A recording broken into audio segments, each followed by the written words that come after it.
As we mentioned earlier on in news, Justin, SAA is reportedly going into voluntary business rescue. This is according to a leaked memo, a memo signed by the Secretary of Cabinet Cassius Lubisi, saying after much discussion with various stakeholders, developments at SAA have necessitated a change of approach to the SAA conundrum, as he calls it.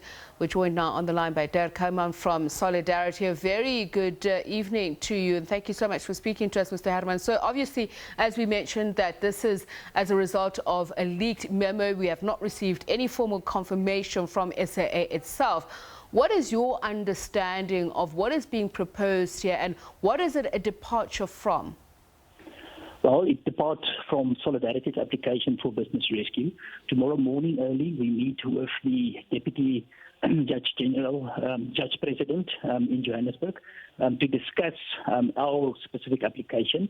The state, and specifically the Minister of Public Enterprise and the Minister of Finance and the SAA, will be at the meeting. What we've asked is for an urgent date for this business rescue application of Solidarity to be heard.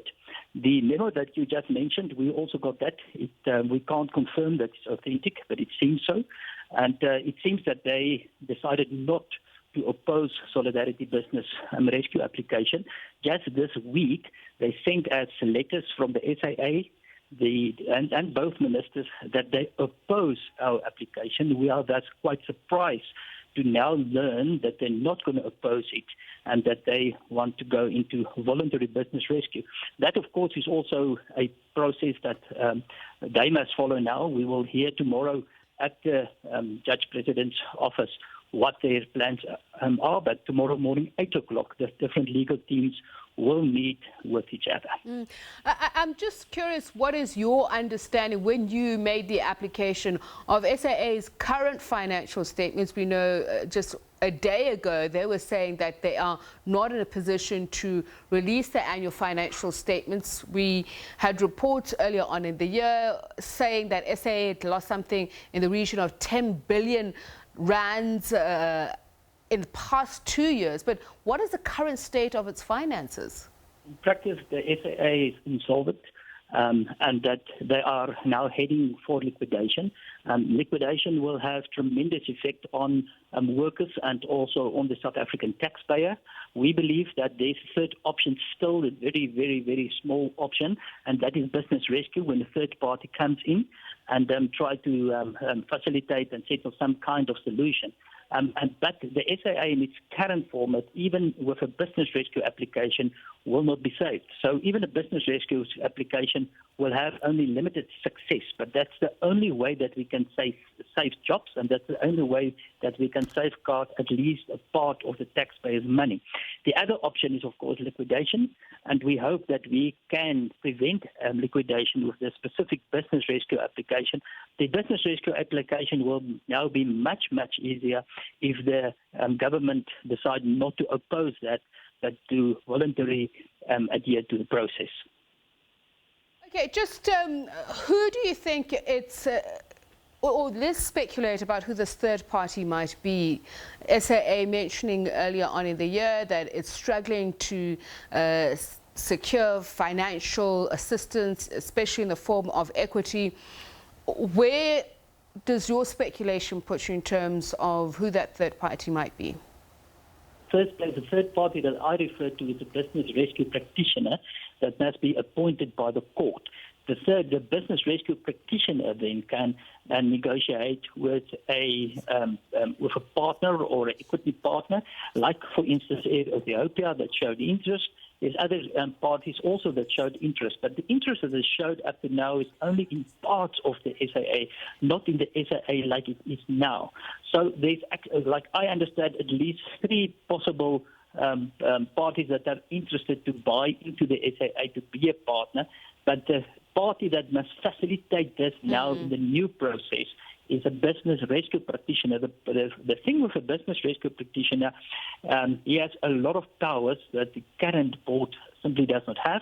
And the business rescue practitioner can, for instance, make arrangements with creditors, etc. There can be no liquidation application while he's in process. So that is the third party that I refer to as the business rescue practitioner that can then enter agreements with third parties. Now, are you making any suggestions, or have you at least proffered any suggestions on how do you see the remodeling taking place or restructuring of this? Yes. In the first place, we've in our business rescue application, that is a 1,000-page document. We have comprehensive plans on how to turn around the SAA. And now that includes refinancing models, that includes rerouting, that includes focusing on specific profitable routes. So it's a quite comprehensive plan that we will propose to court. But at the end of the day, that will not be for us to decide that. That will be for the business rescue practitioner. And we hope that we can bring them in because the fact that he has much more political room to maneuvering, and he will have the political will as well. And we don't think that at this stage in the government environment. To your mind, can we still talk about SAA as a going concern at this point, which is one of the reasons that they gave for saying they fear releasing the annual financial statement? Operationally, the SAA is a going concern. Financially, not. And that is exactly the reason why they can't release the financial statement. That actually means that they trade reckless at this stage. And that is why we originally came with the business rescue application as solidarity. And the fact is they were supposed, according to the Act and according to law, they were supposed to brought this business rescue application in the first place, but they trade.